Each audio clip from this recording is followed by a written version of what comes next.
Hi guys, Peter here, and just a quick video today to talk about how do you bridge the world from technology in terms of focusing on products into the world of advertising and marketing, and how you can actually talk about the value proposition or what your product delivers for someone, not just listing off all of the features in the hope that that will persuade them to buy the product.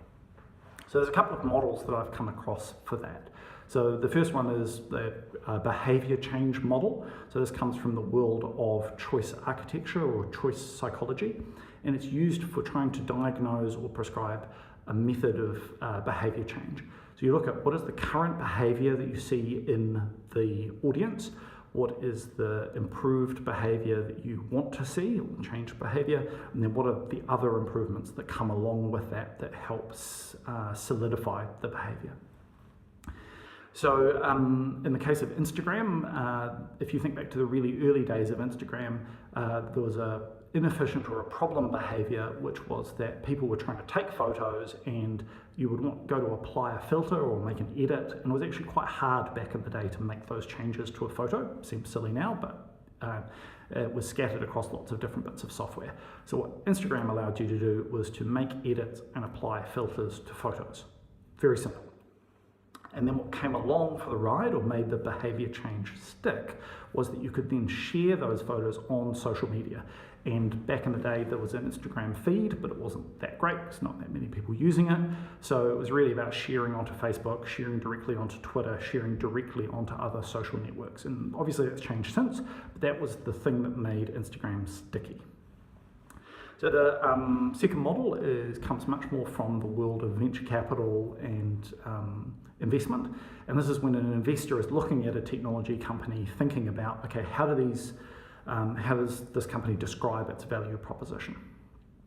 So VC investors will look for product market fit or problem solution fit.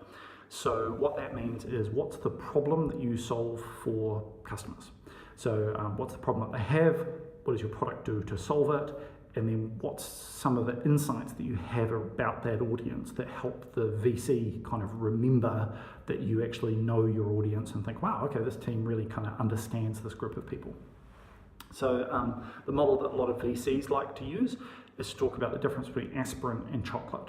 So chocolate is kind of a nice to have. And in some situations, for some people, it solves a pain or solves a problem.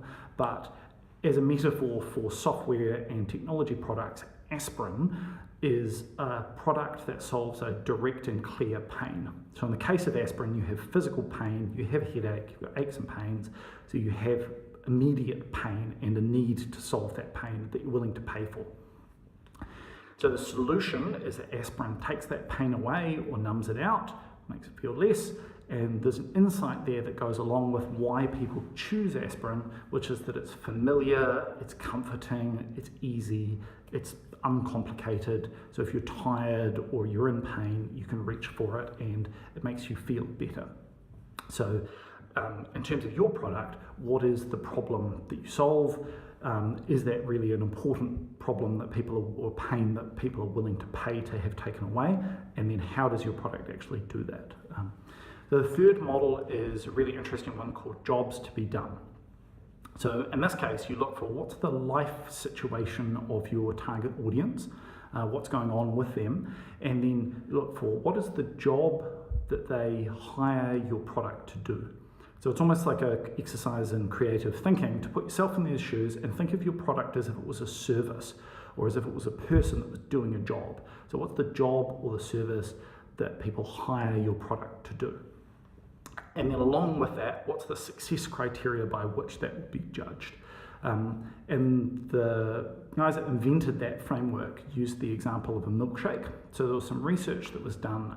There was a fast food restaurant that was trying to improve their thick shakes or their milkshakes. And they started doing competitor benchmarking, and they started doing market research and focus groups. And the focus groups were telling them, okay, this drink takes too long to drink. If I'm sitting in the restaurant, then the milkshake's far too thick, so it's too slow to drink, and it's far too it's not sweet enough, doesn't taste like dessert. So they were like, okay, so we'll make them thinner and faster to drink and we'll make it sweeter. And then the sales started going down and they couldn't figure out why. And then there was a team in terms of anthropology, ethnography, and what they call design thinking that went out and actually looked at, well, what is the job that is being hired, that the milkshake is being hired to do? And they looked at some data and they noticed that people were buying milkshakes in the morning and they were buying them to take away and they were buying nothing else. So come in, buy the milkshake and leave. And there was a huge kind of steady churn of people who were doing this. So I looked at what was going on. It turned out people were taking them back to their car and they were commuting to work. And the job they were hiring the milkshake to do was to be slow to consume, to be not that sweet because it was breakfast, and to feel filling, so to be really filling. And that was exactly what they were taking away because they were listening to direct market research and direct customer feedback, which was telling them the opposite of what people actually wanted. So the job that the milkshake was being hired to do was as a breakfast substitute, and the success criteria was, is this a comforting experience for me on my daily commute? And is this an enjoyable, comforting experience? So to really improve that product and to really understand that, you have to put yourself in your customer's shoes and think about, okay, what is the job that they are hiring your product, whatever the software is, whatever the technology is, what is the job to be done? It's another framework for crafting a value proposition. And then the last one is one that I picked up from the guys at the Ice House on the Flux Accelerator, although it's actually a popular model in Silicon Valley with the kind of Y Combinator early stage kind of angel investing scene. And so this is to ask yourself, well, what superpower does your product give to your end users? It's just a really cool kind of way of putting yourself in their shoes. So think, what superpower does it give to your customers? And so I like the example of Xero. So it's a piece of accounting software built here in New Zealand, and the superpower that it gives to its users is, in particular to accountants, is they can pull up the software and they can see a company's situation any time of the year. So it's an instant report.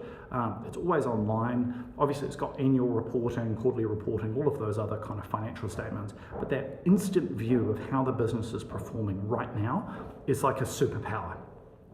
And all of the other things kind of come along for the ride alongside that. So that's 4 different frameworks for developing a value proposition. And the reason I use so many different ones is it's actually often quite a hard nut to crack, because a lot of technology businesses will be very in love with the product. They'll be very in love with all of the features.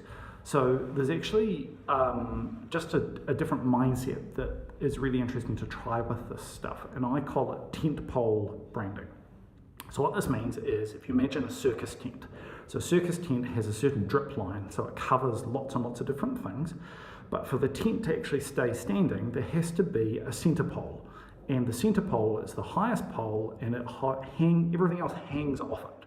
So even though there are lots of features to your product, you have to pick what is the one most important first feature that will be in your value proposition. It might not be the biggest feature, it might not be actually even the most important, but something has to go first. So in the case of Instagram, it was that ability to apply filters, or in the case of Xero, it's instant reporting. So whatever it is, you need to pare back all of the other things that you do and choose what is the first thing that you're going to talk about, and then allow all of the other kind of features and benefits to come along for the ride. So I think that's a really important thing in terms of how you craft a value proposition for a technology company.